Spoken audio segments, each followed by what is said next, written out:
Bro. I'm not used to this, so You just go Well, right you just ahead. have an opening statement, maybe just tell us what was, are you guys all ready? Yeah, we're rolling. basically the decision of the OIA was to keep, well, Kahuku is ineligible for any other football games. And it's really unfortunate that that happened. Okay, I get it. There was some self-reporting that was done, and that's the credit of the school. And the OIA Rules Committee found that whatever was self-reported, they did their own investigation and things like that. And they made a decision that,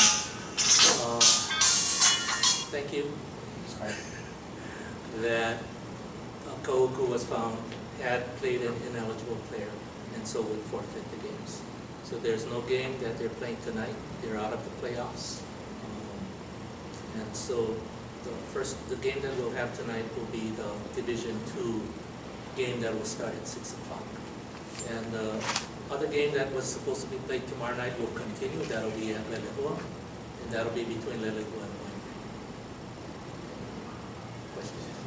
What's the format now as far as the state tournament qualifiers? Okay, the state tournament qualifiers, Mililani will stand as the OIA champion. Lelehua and Waianae are playing for actually seedings. So basically they're both in because we send the top three in the Division I. So Lelehua and Waianae will be playing for second and third place, basically for seeding purposes. They're already qualified for the state tournament. What do you know about the ineligible player? Was this a one-time offense, or was this multiple, or can you even get into something like that? I'll say that it's rare and far in between. We do have a policy where our principals are honest with all of us and we trust each other. So we have a self-reporting. It's kind of not common. It's not a common thing that happens. And so when we're caught with it, it really, it's really bothersome and kind of devastates the community, the school, and all of us who are affected. And we are. As a league, we're all affected by this one decision. So you're saying it was self-reported?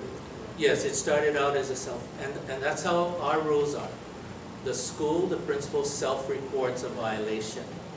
In this case, they reported it to the executive director and myself as president of OIA, and we then have them do their own investigations.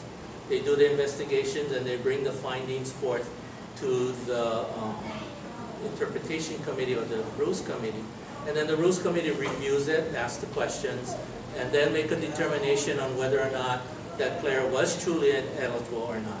And from there, then, if it's found to be an ineligible player, then the sanctions are done accordingly.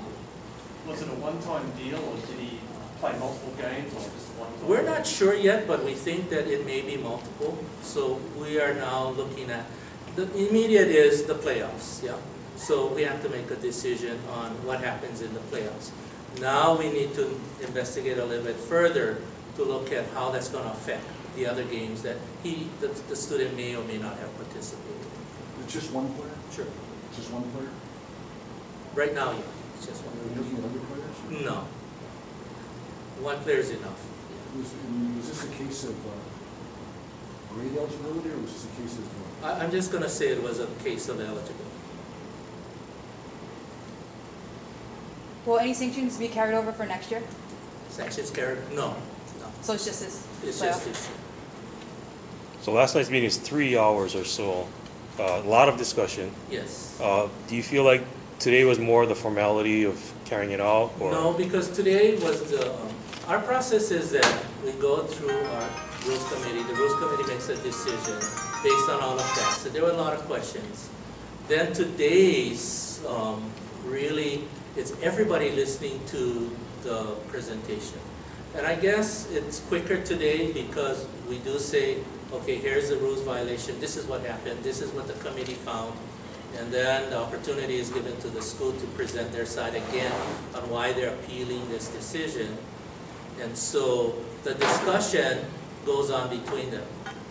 most of the principals, I think, had, because of the meeting scheduled time, a lot of them came early and were listening to each other and going back and forth. So there were a lot of questions that were asked in the meeting. But I think it's not a point of it took 3 hours last night versus it took an hour and a half today. I think the discussion was rich. I think we learned a lot from it. And as educators, that's what we want to do too. We want to learn by our mistakes. And then what can we do better so this doesn't happen again? Can you share with us what was the basis of their appeal? The basis of their appeal was that there may be a question about the ineligibility. And so bringing up evidence to show that possibly this student was eligible and not necessarily ineligible. I apologize if this question was asked before, but what would you say to the parents of the students at Kahuku who were eligible, the parents who are concerned about their kids not getting to play in this game? Unfortunately, by our rules, everybody knows what the consequences are for the team. And so I believe what the principal has been doing is really letting them know what the rules are, what the consequences may be, and unfortunately, that happens. And so what do I tell the other players?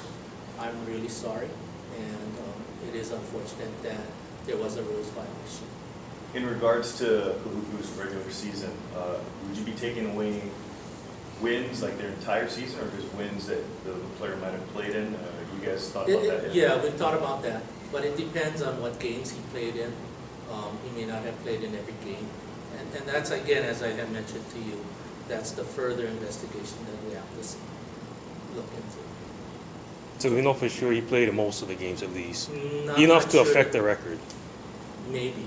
Because if he only played in one game, that's different, right? Yeah, and I don't know, because that part of it was not the priority at this one moment.